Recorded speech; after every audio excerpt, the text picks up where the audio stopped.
Dito guys, sa store na to guys, is inupahan ko buong bahay siya. Kaya mahal. Buong bahay siya, meron din siyang up and down. So, yung dating may-ari dito guys is, ang tinitinda rin nila dito is sari-sari store.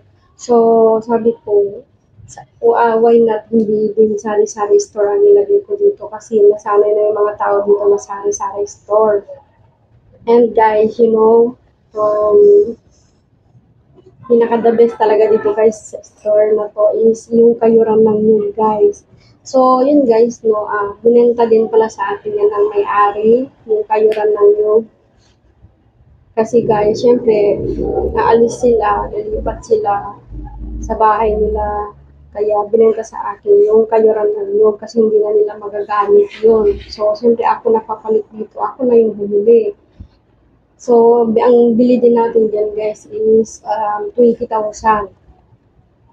So, yun, 20,000 plus 1 month deposit dito, 1 month advance sa house.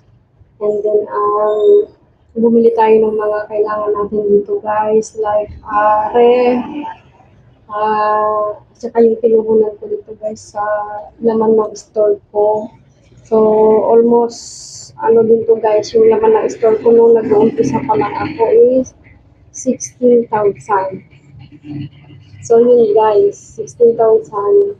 So, ang mga binili ko lang nun guys is yung mga basic needs lang ng mga tao.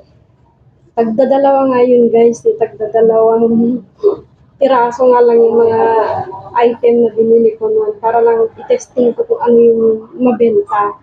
So, yun guys, talaga natatawa ako nun kasi ganun pala pag mag-start ka ng business. Kailangan mo munang pag-aralan kung ano yung mga mabenta at saka yung mga fast moving. Yun talaga guys, fast moving yung mga binibenta ko hanggang ngayon guys. So, yun, 16,000 ang pinuhunan ko sa grocery guys. And sa ref ko is, bumili lang ako guys nung, of course, nag-uumpisa pa lang tayo. So, siyempre, pinagkakasya ko pa yung capital ko guys. So, bumili muna ako ng worth of 12K na refrigerator. So, yun guys, yun yung na capital ko dito sa aking store. So, syempre bumili din tayo ng mga bigas guys, separate din yan. Bumili din ako guys ng mga mineral. So, separate din yung, din guys, separate din yung capital nun.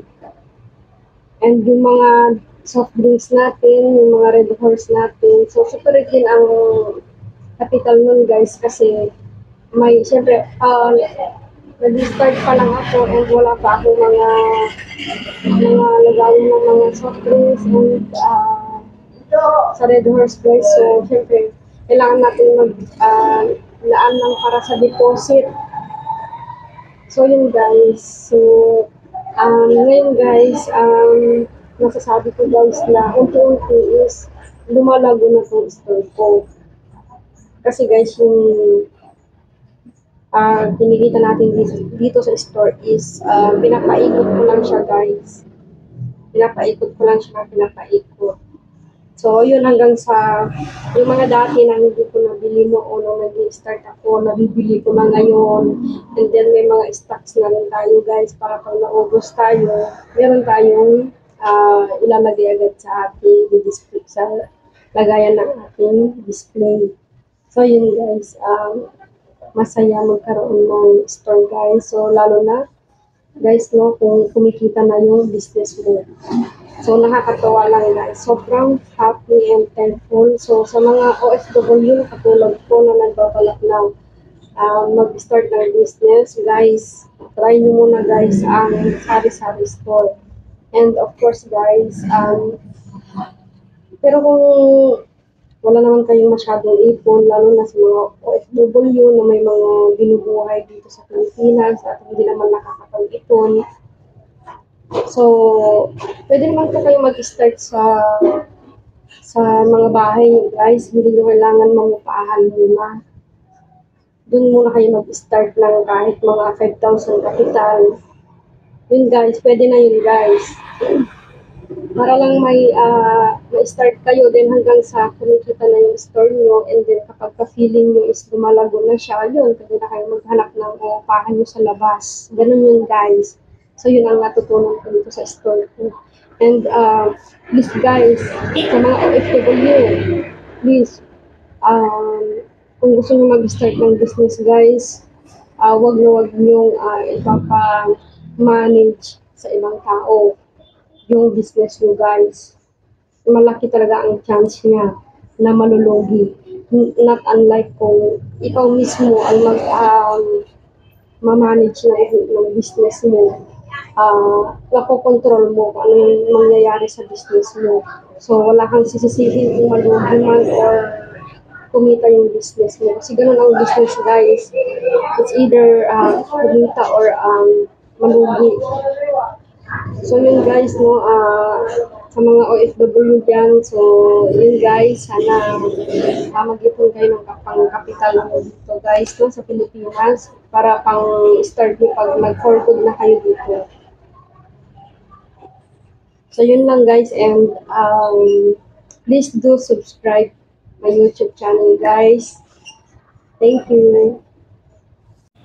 So yun mga kasari, no, nag-start ako dito sa store ko. Magti 3 months na ako dito sa store ko.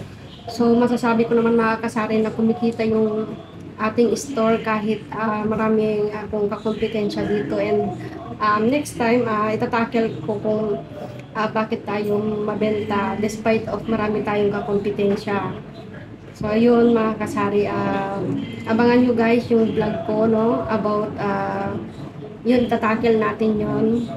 So, yun lang, sa mga OFW dyan na gusto mag-start ng ganitong business, so please, mag-ipon muna kayo ng pangkapital nyo guys, kung gusto nyo talaga ng katulad yung dito sa store ko na mangungupahan kayo, or kung ano lang po yung kaya ng budget nyo guys. Huwag nyo pilitin kung hindi nyo kaya mangupahan, kasi sobrang hirap din guys mag-start ng sari-sari store business. Hindi ganun kadali na basta-basta ka lang mag-start ng sari-sari store.